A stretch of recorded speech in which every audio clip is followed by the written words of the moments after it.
Morning, everyone. Good morning, Rabbi. Good morning, Rabbi. We are learning Mishnah Shabbos, Perek Chav Dalet, chapter 24, Mishnah Hey, Mishnah 5. Okay. Mefirin Nadarim B'Shabbos, V'nish'alan L'Devar Mishain L'Tzayrach HaShabbos. Now, a neder is a vow.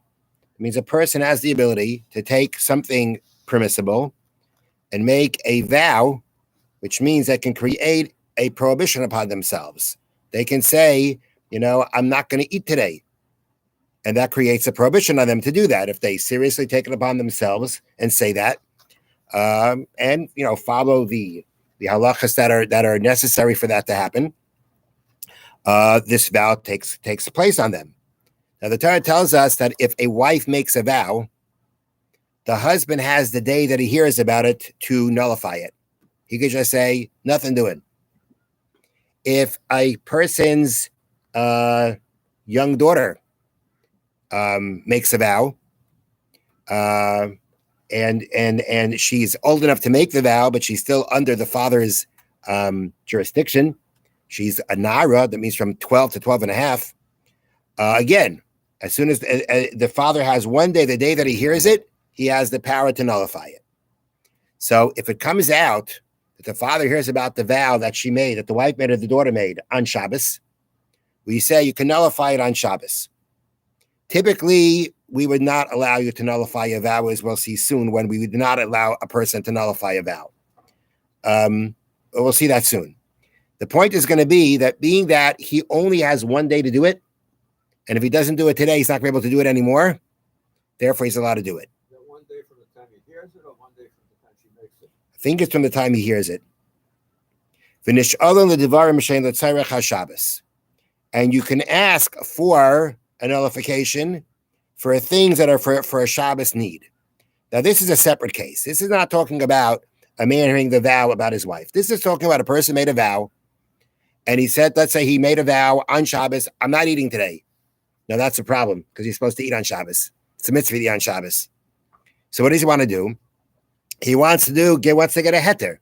He wants to go to a beis din, rabbinical court, or to one person who's considered an expert in the laws of vows, and find a way of basically taking it off. Not getting into the details how that's done.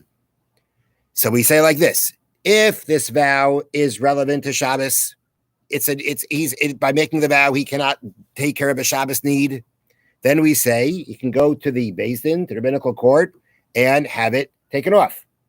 But if it's not needed for Shabbos, then you can't do it on Shabbos. Now, this is not a Torah prohibition. There's nothing from the Torah point that you can't do this. But again, it's a rabbinic prohibition based on what we had previously, that a person should not be doing their weekday type activities on Shabbos. So to go ahead and to annul a vow, if it's not needed for Shabbos, is considered taking care of a weekday activity. So if we're talking about in the case where it's a father and a man and his wife, or a father and his daughter, doesn't make a difference if it's needed for Shabbos or not. At the end of the day, being that they only have a limited time to do it, and otherwise they're not going to be able to do it, then the rabbinic prohibition wasn't applied to them. But if we're talking about a case of a person making a vow, and he wants to go to a beis din, rabbinical court, to have it undone, so we say, if you need it for Shabbos, then you can do it on Shabbos. But if you don't need it for Shabbos, you can't do it on Shabbos. That's the first part of the Mishnah. Next.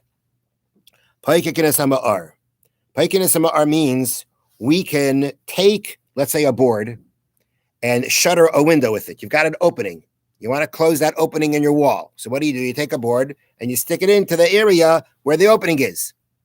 Now, when we say that you can do this, it has to be where you're doing it on a temporary basis. If you'd be doing it on some kind of permanent basis, then it could fall into the category of bona, of building on Shabbos. But being that it's only temporary, so being that it's temporary, we actually previously had an argument in a Mishnah as to whether even a temporary closing up of a window like this would be considered similar to building and forbidden or not.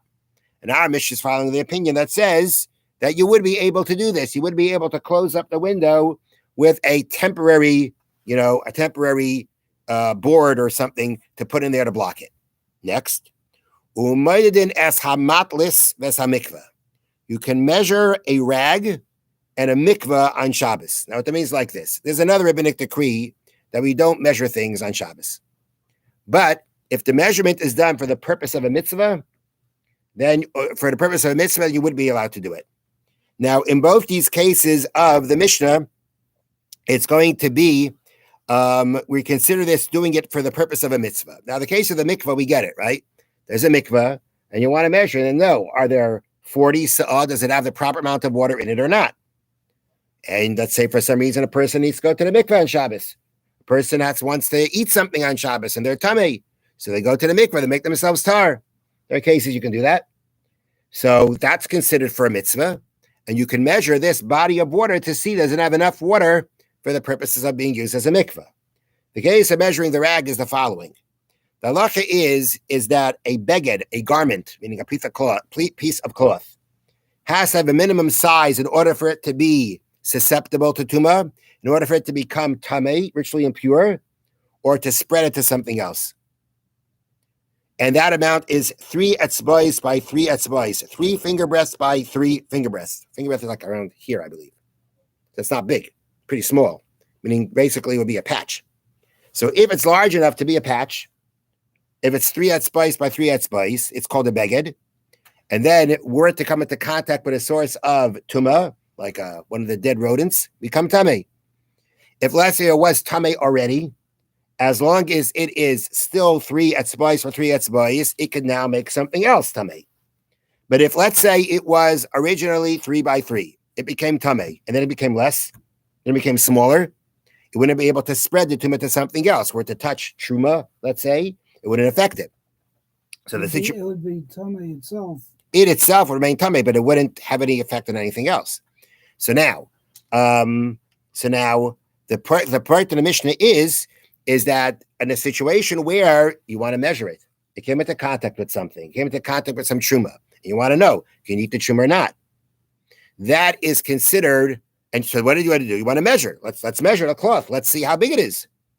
So we say for that purpose, you'd be able to do it on Shabbos. To be able to eat this thing, that's called measuring it for a mitzvah, and you'll be able to now measure that thing for the Shabbos. Although typically we don't allow measuring on Shabbos, but if it can be considered for the sake of a mitzvah, then you are allowed to. So therefore, the Mishnah says that you could measure the rag or the mikveh. Now the Mishnah continues. There was a story in the days of the father Rabbi Tzadok, in the days of the sage Abishal, the son of Butnis. They closed up a window with an earthenware jug.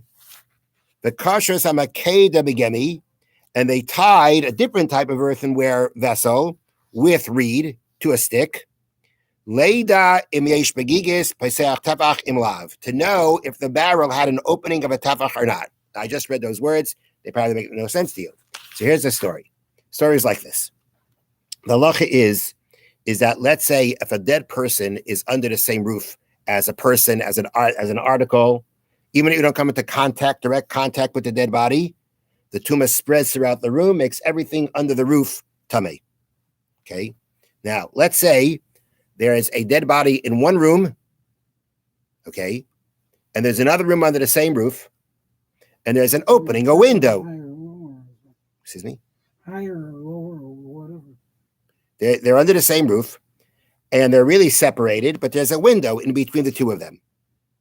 So if the window is open, what's going to happen is the tumah is going to spread from one room through the window into the next room. Again, because they're under the same roof.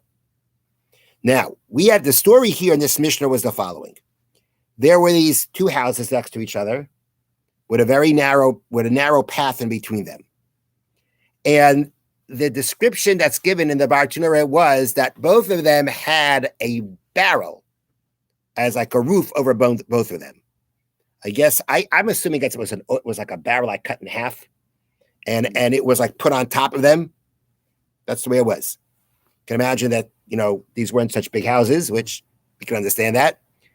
And there was a person dying in one of the houses. Now the concern is that the person is going to die in one house. The tumah is going to go out the window because there was an open window there. It's going to go into the area in between the two houses because there's a roof.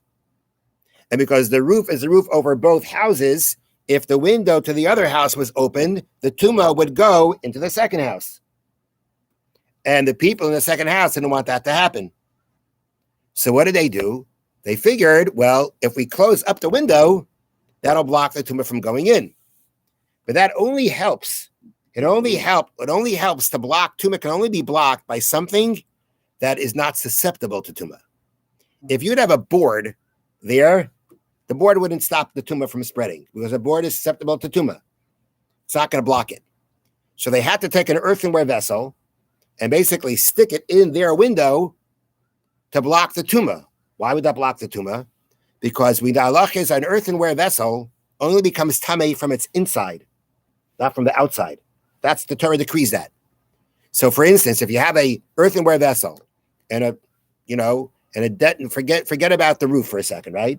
A dead body touched it on the outside. It's outside. Dead body touches it on the outside. 100% pure, unaffected. On the other hand, if let's say one of the dead shrutzim, a dead, mouse. I don't know if this is one of the 8 ones, but let's just say one of the dead rodents that can become tummy when they're dead. If let's say it was held by a string, it was dropped into the airspace of the vessel. It never touched anything in the vessel, but entered the airspace of the vessel, then the airspace of the vessel becomes tummy. A earthenware vessel only becomes tamei from its inside, not from its outside. So what they did is they took the earthenware vessel, and the way to describe it down here, I don't know if it had to be this way, but they went ahead. So they took the earthenware vessel. They basically had the outside of the vessel stick it outside. They stuck it into the window. The outside of the vessel was facing towards where the tumah would be coming in, and it blocks it because the outside doesn't become tamei. So they positioned this vessel in the window in a way that the outside would be facing towards the path in between the houses where the tummy would have been coming through in order to prevent the tumah from continuing. All right. Now, but it seems that at some point the man had died, and they wanted to take that thing, and the man was still in the other room, in the other house, and they, for some reason, needed to take that stopper out of the window. Now, to take it out of the window, it's going to be trouble, because then the tumah is going to spread into their house. But there was another solution. The other solution was the following.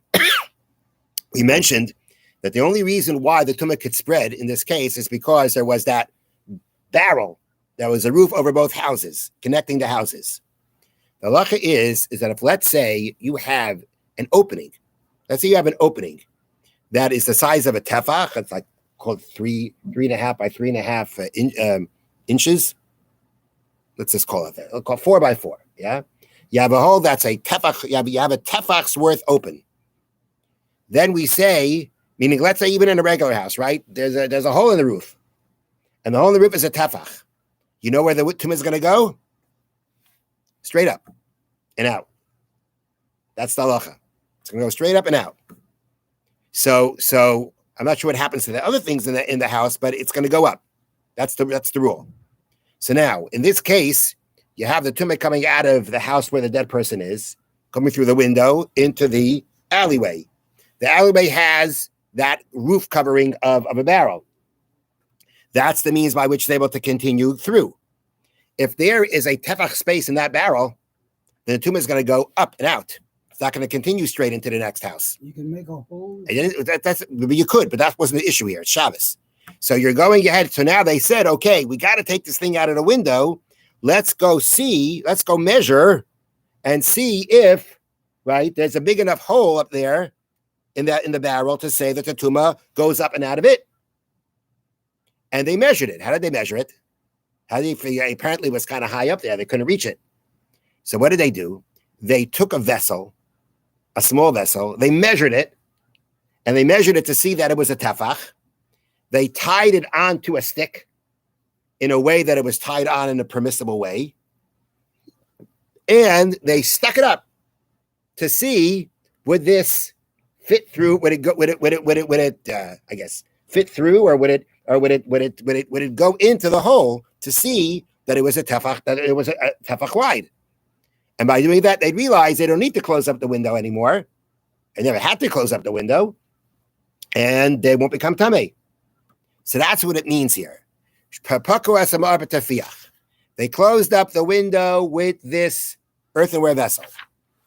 And again, they positioned it in a way that the outside of the vessel was facing towards the alleyway from which the tomb would be coming in through.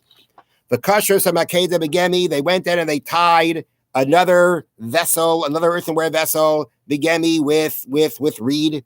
I'm not sure why this vessel had to be earthenware, but that's what it says it was. Leda, to know, imyesh begigis, to know if in that barrel, that's the roof over both houses in the alleyway, does it have an opening of a tefach or not? That was a story. And from their words, from what they told over, we learn, you can close up the window with a temporary stopper. That was that earthenware vessel. You can measure on Shabbos for the purposes of a mitzvah, and knowing whether the tumah is going to spread or not is considered a mitzvah. The kaishrim b'Shabbos, and there'll be certain types of knots that you can tie on Shabbos, because the only way they're going to be able to get that vessel on the stick to put it up and see if it would fit into the hole is if they tied it onto the vessel. So it had to be that it was permissible to tie. So what case was it permissible to tie? The answer is that's why the Mishnah mentions it was begemi, it was with reed. You don't tie something permanently with reed. And since it was a temporary knot, the rule is a temporary knot, which again, in practical halacha, you have to know what that exactly means.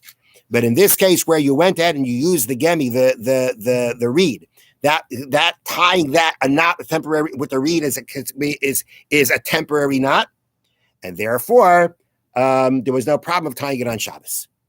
So after they told over this whole story, we basically saw a case, a practical case where it was applied three halachas. You can close up a window with a temporary stopper. You can do a measurement for the purpose of a mitzvah, and you can tie a temporary knot on Shabbos. Have a wonderful day and a wonderful Shabbos. So with this, we have concluded. We have completed rather. Mishnayos Masechta Shabbos, Mazel Tov, and Eretz Hashem. Starting Sunday, we will start the next Masechta of Eruvin. Have a great day. Thank you, Rabbi. Thank you, Rabbi.